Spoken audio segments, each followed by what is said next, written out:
नमस्कार दोस्तों, स्वागत है आपको हमारे यूट्यूब चैनल में। हम लोग पॉलिटी के 1000 क्वेश्चन को डिस्कस कर रहे थे और इस सीरीज़ में हमारा लगभग 20th वीडियो जो है ये हमारा 20th वीडियो है। इससे पहले कल हम लोगों ने फेडरलिज्म का पहला पार्ट पढ़ा था। आज हम लोग फेडरलिज्म का दूसरा पार्ट देखेंगे। इस पार्ट में हम लोग 30 क्वेश्चन को लगभग डिस्कस करेंगे, तो हमारा फेडरलिज्म का लगभग 60 क्वेश्चन जो है वो डिस्कस हो जाएगा। अगर आप किसी भी एग्जाम की तैयारी कर रहे हो और अगर आपने मेरा शुरू से लेकर अभी तक जितना भी वीडियो लेक्चर मैंने अपलोड किया है वो सारा वीडियो लेक्चर आपने अगर देखा है तो आपको 100% आपको बहुत सारा कॉन्फिडेंस आ गया होगा पॉलिटी के सेक्शन में। यानी कि एग्जाम में जब भी आप बैठेंगे तो आपको पॉलिटी के सेक्शन में आपको डर अब नहीं लगने वाला है। उससे पहले अगर आपने चैनल को सब्सक्राइब नहीं किया तो चैनल को सब्सक्राइब कीजिए, वीडियो को लाइक कीजिए और अपने दोस्तों को भी शेयर कीजिए। तो चलिए शुरू करते हैं आज का वीडियो। आज का पहला क्वेश्चन है कि when can parliament legislate on subject in the state list, यानी कि पार्लियामेंट जो है स्टेट लिस्ट के सब्जेक्ट पर कब कानून बना सकती है। पहला ऑप्शन कहता है कि if Lok Sabha passes a resolution by 2/3 majority that it is in national interest to do so. ये ऑप्शन बिल्कुल गलत हो जाएगा कि लोकसभा के पास करने से स्टेट लिस्ट के सब्जेक्ट पे कोई भी कानून सेंटर नहीं बना सकती है, ना ही पार्लियामेंट कोई कानून बना सकती है। दूसरा कहता है कि जब दो स्टेट जो है वो पार्लियामेंट को रिक्वेस्ट करे कि स्टेट सब्जेक्ट पर आप कानून बनाइए तो बनाया जा सकता है। यानी कि दो से ज़्यादा स्टेट अगर रिक्वेस्ट करते हैं पार्लियामेंट को कि इस स्टेट सब्जेक्ट पे कानून बनाना ज़रूरी है, हित में है स्टेट के, तो उस पर कानून बनाया जा सकता है। और दूसरा होता है कि under a proclamation of emergency, यानी कि नेशनल इमरजेंसी जब लागू होता है तो उस समय भी स्टेट लिस्ट पर पार्लियामेंट कानून बना सकती है। तो सही ऑप्शन हो जाएगा ऑप्शन नंबर बी। 2 और 3 आर करेक्ट। नेक्स्ट क्वेश्चन कहता है कि central government can issue directions to the state with regard to, central government जो है वो स्टेट को किस विषय पे डायरेक्शन इशू कर सकती है। वो सब्जेक्ट जो यूनियन लिस्ट में होगा, स्टेट लिस्ट में होगा या कंकरेंट लिस्ट में होगा। अगर वो सब्जेक्ट चाहे वो स्टेट लिस्ट में हो, यूनियन लिस्ट में हो या कंकरेंट लिस्ट में हो, सेंट्रल गवर्नमेंट के पास ये पावर होता है कि वो स्टेट को डायरेक्शंस इशू कर सके कि मतलब उस विषय पे कैसे लेजिस्लेट करना है। तो सही ऑप्शन हो जाएगा option number D. 1, 2, 3 are correct. Next question है कि यूनियन टेरिटरी को किसके द्वारा एडमिनिस्टर किया जाता है। तो यूनियन टेरिटरी को एडमिनिस्टर किया जाता है प्रेसिडेंट के द्वारा, और प्रेसिडेंट एक एडमिनिस्ट्रेटर अपॉइंट करते हैं। उस एडमिनिस्ट्रेटर के द्वारा जो है वो यूनियन टेरिटरी को एडमिनिस्टर किया जाता है। यानी कि एडमिनिस्ट्रेटर अपॉइंटेड थ्रू प्रेसिडेंट ये जो है एडमिनिस्टर करते हैं यूनियन टेरिटरी को। जैसे आपने देखा होगा या तो पौंडीचेरी या दिल्ली को अगर छोड़ दिया जाए तो पौंडीचेरी और दिल्ली में चीफ मिनिस्टर होते हैं। बाकी जितने भी जैसे लक्षद्वीप हो गया या फिर दादर और नगर हवेली हो गया, इन सब जगह पर जो है वो प्रेसिडेंट अपने एडमिनिस्ट्रेटर को अपॉइंट करते हैं, उनके द्वारा ही यूनियन टेरिटरी का एडमिनिस्ट्रेशन देखा जाता है। तो चलिए देखते हैं अब अगला क्वेश्चन। नेक्स्ट क्वेश्चन कहता है कि मैच द फॉलोइंग है, इसमें से कौन सा करेक्ट है वो देखना है। तो फॉरेस्ट जो है वो कंकरेंट लिस्ट में आता है, बिल्कुल करेक्ट ऑप्शन है कि फॉरेस्ट जो है वो कंकरेंट लिस्ट में आता है और इसे जो है 42nd अमेंडमेंट के द्वारा जो है इसे कंकरेंट लिस्ट में स्टेट लिस्ट से उठा के कंकरेंट लिस्ट में से डाला गया था। दूसरा ऑप्शन कहता है स्टॉक एक्सचेंज, ये कंकरेंट लिस्ट में आता है, ये गलत है, ये आता है यूनियन लिस्ट में। यूनियन लिस्ट में आता है स्टॉक एक्सचेंज, आपको याद रखना है। पोस्ट ऑफिस सेविंग बैंक ये यूनियन लिस्ट में आता है, बिल्कुल करेक्ट है। पब्लिक हेल्थ जो है वो आता है स्टेट लिस्ट में। तो सही ऑप्शन हमारा कौन सा हो जाएगा, ऑप्शन बी हो जाएगा। स्टॉक लिस्ट जो आता है वो हमारा आता है यूनियन लिस्ट में। नेक्स्ट क्वेश्चन है कि state can legislate on subject, state कौन कौन से सब्जेक्ट पे लेजिस्लेट कर सकता है। तो स्टेट कर सकता है स्टेट लिस्ट पे और कंकरेंट लिस्ट पे, यानी कि option number D is the correct. Union list पे यूनियन कानून बना सकती है और रेजिड्यूअरी लिस्ट जितने होते हैं, यानी कि ना स्टेट में है ना यूनियन में है ना कंकरेंट लिस्ट में है, तो वो होता है रेजिड्यूअरी लिस्ट। और रेजिड्यूअरी लिस्ट पे कानून बनाने का अधिकार जो है वो यूनियन गवर्नमेंट के पास होता है। तो इसका सही ऑप्शन हो जाएगा option number D. Next question कहता है which of the following is not in the state list, कौन सा इसमें से स्टेट लिस्ट में नहीं है।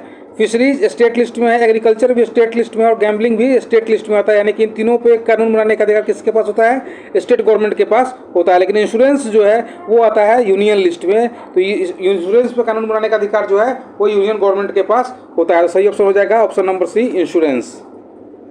नेक्स्ट क्वेश्चन है which of the following is regarded as an essential function of the state, state का जो स्टेट होता है उसका इसेंशियल फंक्शन क्या होता है।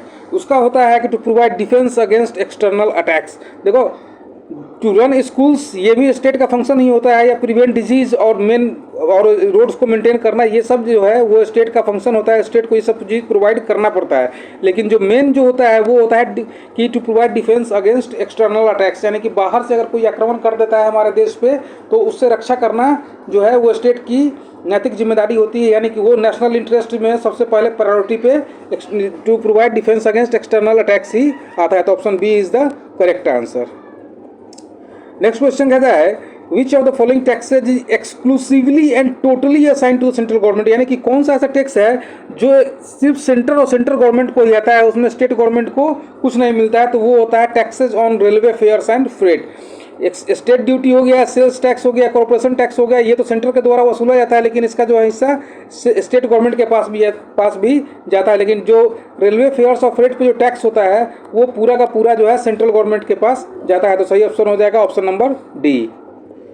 नेक्स्ट क्वेश्चन का which of the following is not included in state list, कौन सा जो है स्टेट लिस्ट में इंक्लूड नहीं है, ये बोल रहा है। पुलिस स्टेट लिस्ट में है, प्रिजन भी स्टेट लिस्ट में, लॉ एंड ऑर्डर भी स्टेट लिस्ट में, लेकिन जो सीआरपीसी होता है वो कंकरेंट लिस्ट में होता है। सीआरपीसी पे कानून जो है स्टेट गवर्नमेंट भी बना सकती है और सेंट्रल गवर्नमेंट भी बना सकती है। तो सही ऑप्शन हो जाएगा option number D is the correct answer. Next question कहता है कि which of the following items comes concurrent list में कौन सा आइटम आता है, ये देखने वाली बात है। कंकरेंट लिस्ट में सिटीजनशिप पे कानून कौन बनाता है, ये बनाता है यूनियन। लोकल गवर्नमेंट किसके अंडर में आता है, ये आता है स्टेट गवर्नमेंट के अंदर में। और इंटर स्टेट रिवर्स जो है ये किसके अंदर में आता है, ये आता है यूनियन के अंदर में। तो ट्रेड यूनियंस जो है ये आता है कंकरेंट लिस्ट में, यानी कि ट्रेड यूनियंस जो है सेंटर में भी एग्जिस्ट करते हैं, स्टेट में भी एग्जिस्ट करती है, और इसमें कानून बनाने का अधिकार जो है वो सेंटर और स्टेट दोनों के पास होता है। तो सही ऑप्शन हो जाएगा option number B. Next question है कि मैच द फॉलोइंग है। तो सबसे पहले है कि किस स्टेट को किस साल बनाया गया है। तो सबसे पहले आता है सिक्किम। सिक्किम को किस ईयर बनाया गया है, तो सिक्किम को बनाया गया है ईयर 1975, यानी कि सिक्किम को किस साल बनाया गया है 1975। गोवा को किस साल बनाया गया है, तो गोवा को बनाया गया है 1987 में। गोवा को किस साल बनाया गया, तो गोवा बना है 1987 में। उसके बाद आता है महाराष्ट्र। तो महाराष्ट्र को किस ईयर बनाया गया है, तो महाराष्ट्र को बनाया गया है ईयर 1960 में। महाराष्ट्र का निर्माण हुआ 1960 में, और नागालैंड बना है 1962 में। एक फिर से देख लेते हैं 1960 में कौन बना है, 1960 में बना है महाराष्ट्र, 1962 में बना है नागालैंड, 1975 में बना है सिक्किम, और 1987 में बना है गोवा। सही ऑप्शन हो जाएगा option number B is the correct answer. Next question कहता है कि फर्स्ट स्टेट कौन सा है जो इंडिपेंडेंस के बाद जिसे बाइफरकेट किया गया था। आज़ादी मिलने के बाद पहला ऐसा कौन सा स्टेट है जिसे बाइफरकेट किया गया था, तो वो है मद्रास। मद्रास को पहला स्टेट था जिसे दो भागों में बांटा गया था। नेक्स्ट क्वेश्चन है कि मद्रास का नाम बदलकर तमिलनाडु किस ईयर किया गया था, ये किया गया था 1969 में। मद्रास का नाम तमिलनाडु कब किया गया था, तो ये किया गया था 1969 में। नेक्स्ट क्वेश्चन कहता है कि फ्रांस से इंडिया ने कौन कौन सी टेरिटरी जो है वो एक्वायर की थी। तो फ्रांस से इंडिया ने यनम, माहे और कराइकल, ये तीन के तीनों टेरिटरी जो है वो फ्रांस से इंडिया ने एक्वायर किया था। यनम, माहे और कराइकल तीनों के तीनों जो टेरिटरी है वो फ्रांस से इंडिया ने लिया था। तो सही ऑप्शन हो जाएगा option number D, all of this is the correct answer.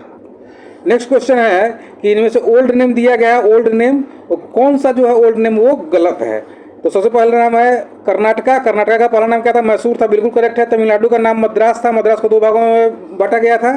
सबसे पहला स्टेट यही था जिसको दो भागों में बाइफरकेट किया गया था। लक्षद्वीप का लक्षद्वीप, मिनिकॉय और अमिनीद्वीप जो था आइलैंड, इनका नाम पहले ये था।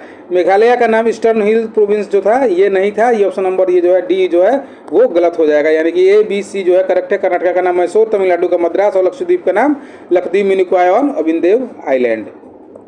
नेक्स्ट क्वेश्चन कहता है कि इंग्लिश किस स्टेट की ऑफिशियल लैंग्वेज है। इंग्लिश जो है वो नागालैंड की ऑफिशियल लैंग्वेज है। इन चारों में से इंग्लिश जो है वो नागालैंड की ऑफिशियल लैंग्वेज है, ये करेक्ट। मणिपुर का हो जाएगा मणिपुरी, कर्नाटका का हो जाएगा कन्नड़, आंध्र प्रदेश में कौन सा बोला जाता है, तेलुगु। नेक्स्ट क्वेश्चन कहता है कि which one of the following was an associate state of India before becoming a full fledged state, यानी कि फुल फ्लेज्ड स्टेट बनने से पहले कौन जो था वो एक एसोसिएट, कौन सा स्टेट जो था वो इंडिया में फुल फ्लेज्ड स्टेट था, एसोसिएट स्टेट था फुल फ्लेज्ड स्टेट बनने से पहले, तो वो था Sikkim. Option C is the correct answer, यानी कि सिक्किम जो था वो एक फुल फ्लेज्ड स्टेट बना है, पहले वो इंडिया का एसोसिएट स्टेट था। नेक्स्ट क्वेश्चन है which of the following features is are contrary to the norms of federal. देखो फेडरल पॉलिटी में क्या होता है, फेडरल पॉलिटी में स्टेट भी होता है, सेंटर भी होता है, स्टेट का पावर अलग होता है, सेंटर का पावर अलग होता है। क्वेश्चन ये कह रहा है कि कौन सा ऐसा फीचर है कॉन्स्टिट्यूशन का जो फेडरल पॉलिटी के अगेंस्ट है। सबसे पहला है common all India service. Common all India service ये जो है वो ये तो फेडरल पॉलिटी के अगेंस्ट है ना, क्योंकि जो सेंटर जो है वो IAS IPS ऑफिसर को अपॉइंट करती है और वो काम करते हैं स्टेट के लिए, और वो जो है वो सेंटर की पॉलिसी को जो है वो लागू करना चाहते हैं वहाँ पे। तो ये तो जो है ये ऑल इंडिया सर्विस के अगेंस्ट है। दूसरा नंबर इंटीग्रेटेड जुडिशरी भी जो है वो एक जुडिशरी बना हुआ है, सेंटर के लिए अलग जुडिशरी और स्टेट के लिए अलग जुडिशरी जो है वो नहीं है। तो इंटीग्रेटेड जुडिशरी भी जो है वो फेडरल पॉलिटी के अगेंस्ट है। तो सही ऑप्शन हो जाएगा both 1 and 2 are the correct option. Next question कहता है the vesting of residuary powers in the central government by constitution of India indicate, यानी सेंट्रल गवर्नमेंट को जो रेजिडुअरी पावर्स दिया गया है वो क्या इंडिकेट करता है, वो इंडिकेट करता है कि India is a Kashi federal country. India जो है वो काशी फेडरल कंट्री है, यानी कि जो फेडरल तो है ही, लेकिन काशी फेडरल है, मतलब जो मोर पावर्स जो है वो सेंटर के पास है और लेस पावर जो है वो स्टेट के पास है। इस सिचुएशन को कहते हैं quasi federal. Option number C is the correct answer. Next question कहता है कि which of the following shall cause every recommendation made by the finance commission to be laid before each house of parliament. कौन जो है वो finance commission का जितना भी रिकमेंडेशन होता है उसको पार्लियामेंट के सामने पेश करता है, तो वो करते हैं president of India. Finance commission जो है रिपोर्ट किसको देती है, फाइनेंस कमीशन रिपोर्ट देती है प्रेसिडेंट को, और प्रेसिडेंट उस रिपोर्ट को पार्लियामेंट के सामने जो है वो पेश करते हैं। नेक्स्ट क्वेश्चन है इन the constitution of India federal का इस्तेमाल कितनी बार हुआ है, कहाँ कहाँ पे हुआ है, तो फेडरल का कहीं पे इस्तेमाल नहीं हुआ है। इंडिया में किसी कॉन्स्टिट्यूशन में इंडिया में फेडरल वर्ड का इस्तेमाल जो है कहीं पर भी नहीं किया गया है। तो सही हो जाएगा option number D is the correct answer. Nowhere in the constitution of India federal word has been used. Next question कहता है कि which of the following statements with regard to the federal system is correct. Federal system के हिसाब से कौन सा statement जो है वो करेक्ट है। तो पहला नंबर ऑप्शन कहता है कि in federation 2 sets of governments coexist and there is distribution of power. Correct है, क्योंकि आप देख रहे हैं कि इंडिया में क्या है, एक सेंटर है और स्टेट है, 2 फॉर्म्स ऑफ गवर्नमेंट एग्जिस्ट कर रहा है, और सेंटर का पावर अलग है। यूनियन लिस्ट में जो सब्जेक्ट है उस पर सेंटर कानून बना सकती है, और स्टेट लिस्ट में जो सब्जेक्ट है उस पर स्टेट कानून बना सकती है, और जो कंकरेंट लिस्ट में स्टेट और यूनियन जो है दोनों कानून बना सकती है। तो यहाँ पर 2 सेट्स ऑफ गवर्नमेंट भी है और डिस्ट्रीब्यूशन ऑफ पावर्स भी है। तो सही ऑप्शन नंबर 1 जो है वो करेक्ट हो जाएगा। There is a written constitution, ये ऑप्शन जो है ये गलत हो जाएगा, क्योंकि जरूरी नहीं है कि रिटन कॉन्स्टिट्यूशन ही हो तभी जाके जो है वो फेडरल सिस्टम होगा। अनरिटन कॉन्स्टिट्यूशन में भी फेडरल सिस्टम होता है। तो सही ऑप्शन हो जाएगा option number A is the correct answer. Next question है which one among the following pairs is not correctly matched. कौन सा जो पेयर है वो करेक्टली मैच्ड नहीं है। बैंकिंग किस लिस्ट में आता है, बैंकिंग आता है यूनियन लिस्ट में। एग्रीकल्चर किस लिस्ट में आता है, स्टेट लिस्ट में। कंकरेंट लिस्ट में आता है मैरिज, और रेजिडुअरी लिस्ट में आता है एजुकेशन। ये कहता है कि एजुकेशन जो है वो रेजिडुअरी लिस्ट में आता है, नहीं, एजुकेशन जो है वो आता है कंकरेंट लिस्ट में। कंकरेंट लिस्ट में आता है एजुकेशन। तो सही ऑप्शन हो जाएगा option number D is the correct answer.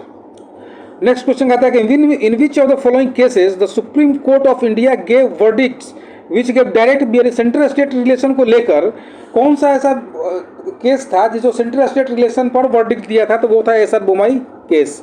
SR Bommai case जो था वो सेंट्रल स्टेट से रिलेटेड था। केशवानंद भारती किससे था, केशवानंद भारती था बेसिक स्ट्रक्चर से, बेसिक स्ट्रक्चर। और इंदिरा साहनी केस किससे था, वो था रिजर्वेशन से 10% सीलिंग जो है 50% सीलिंग उससे था इंदिरा साहनी केस। और विशाखा गाइडलाइंस जो है वो सुप्रीम कोर्ट के द्वारा एक गाइडलाइंस दी गई है, वो है विशाखा गाइडलाइंस।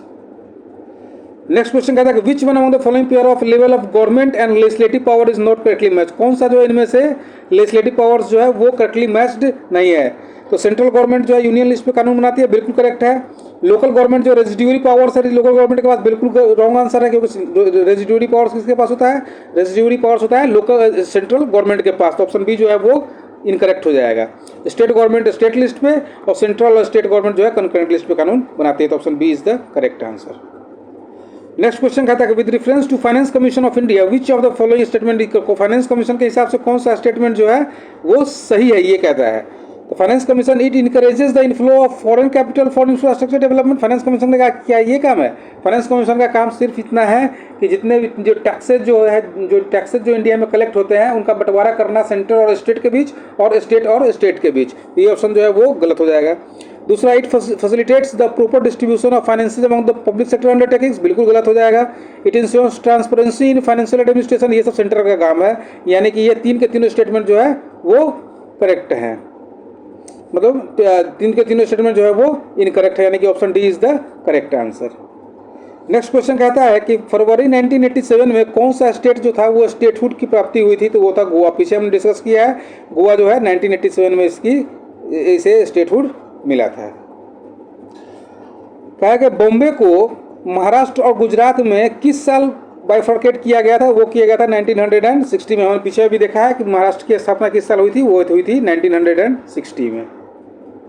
नेक्स्ट क्वेश्चन कहता है कि सिक्किम को जब कॉन्स्टिट्यूशन शुरू हुआ था तो सिक्किम का क्या स्टेटस था। सिक्किम जो था वो एक इंडिपेंडेंट किंगडम हुआ करता था, अटैच इंडिया से अटैच था बाई स्पेशल ट्रीटी। एक ट्रीटी वहाँ का महाराजा ने स्पेशल ट्रीटी की थी इंडिया के साथ, उसी के साथ वो एक इंडिपेंडेंट किंगडम बन के इंडिया के साथ अटैच था, तो ऑप्शन सी जो है वो करेक्ट हो जाएगा। नेक्स्ट क्वेश्चन कहता है कि फर्स्ट लिंग्विस्टिक स्टेट जो है आंध्र प्रदेश, वो किस दिन जो है वो किस साल जो है वो एग्जिस्टेंस में आया था, तो वो आया था अक्टूबर 1, 1953 में। आंध्र प्रदेश जो है वो पहला स्टेट है जिसको लिंग्विस्टिक बेसिस पे इंडिया में बनाया गया था, और उसकी स्थापना कब हुई थी, अक्टूबर 1, 1953 में। नेक्स्ट क्वेश्चन कहता है कि for those union territories which have no legislative councils of their own law are passed by, कौन जो यूनियन टेरिटरी जो है जहाँ पे लेजिस्लेटिव काउंसिल्स नहीं होते हैं वहाँ पर लॉ कैसे पास होता है, तो वहाँ प्रेसिडेंट लॉ पास करते हैं अपने अपॉइंटेड एडमिनिस्ट्रेटर के थ्रू। वहाँ पर पीछे भी हमने देखा है कि जो है जहाँ पे भी लेजिस्लेटिव असेंबली नहीं है वहाँ पे जो है प्रेसिडेंट जो है अपने एडमिनिस्ट्रेटर के थ्रू जो है वहाँ पर शासन करते हैं, वहाँ का एडमिनिस्ट्रेशन देखते हैं। तो सही ऑप्शन हो जाएगा option number B, president through the appointed administrator. Next question कहता है कि which of the following does not give correctly the name of the original state out of whose territory the new state was created, कौन सा ऐसा state है जहाँ से जो है वो जो स्टेट जो क्रिएट हुआ है उसका करेक्ट नेम नहीं दिया गया है। तो गोवा जो है वो महाराष्ट्र से क्रिएट नहीं हुआ, गोवा पहले से ही एक इंडिपेंडेंट स्टेट हुआ करता था। मेघालय आसाम से बना है, अरुणाचल प्रदेश भी आसाम से बना है, और आंध्र प्रदेश जो था पहले मद्रास में था। तो ऑप्शन नंबर ए, बी और सी करेक्ट है, option number D is the wrong answer. Next question कहता है कि स्टेट रीऑर्गेनाइजेशन एक्ट जब पास हुआ था तो उस समय कितने स्टेट और यूनियन टेरिटरी को क्रिएट किया गया था। स्टेट रीऑर्गेनाइजेशन एक्ट जो है 1953 में जब पास हुआ था तो उसमें कितने स्टेट और यूनियन टेरिटरी थे, तो 14 स्टेट और 6 यूनियन टेरिटरी उस समय थे। नेक्स्ट क्वेश्चन है which of the following were union territories before becoming state, इनमें से कौन सा ऐसा स्टेट है जो पहले यूनियन टेरिटरी था उसके बाद वो स्टेट बना है, तो वह था हिमाचल प्रदेश, मणिपुर और त्रिपुरा। हिमाचल प्रदेश, मणिपुर और त्रिपुरा पहले यूनियन टेरिटरीज थे जिन्हें बाद में स्टेट का दर्जा दिया गया था। तो याद रखना हिमाचल प्रदेश, मणिपुर और त्रिपुरा पहले यूनियन टेरिटरीज थे जिन्हें बाद में स्टेट का दर्जा दिया गया है। तो इस तरह से हम लोगों ने लगभग फेडरलिज्म के 30 क्वेश्चन को डिस्कस किया अभी, और हमारा जो है फेडरलिज्म का टॉपिक जो है इसी जगह पर समाप्त हुआ। फेडरलिज्म में हम लोगों ने लगभग 60 क्वेश्चन को जो है वो डिस्कस किया है। फेडरलिज्म का टॉपिक जो हमारा समाप्त हुआ, कल मैं नया लेक्चर लेके आऊँगा। और उससे पहले अगर आपको वीडियो अच्छा लगा हो तो वीडियो को चैनल को सब्सक्राइब कीजिए और वीडियो को लाइक कीजिए, अपने दोस्तों को भी ज़रूर से ज़रूर शेयर कीजिए। Thank you very much.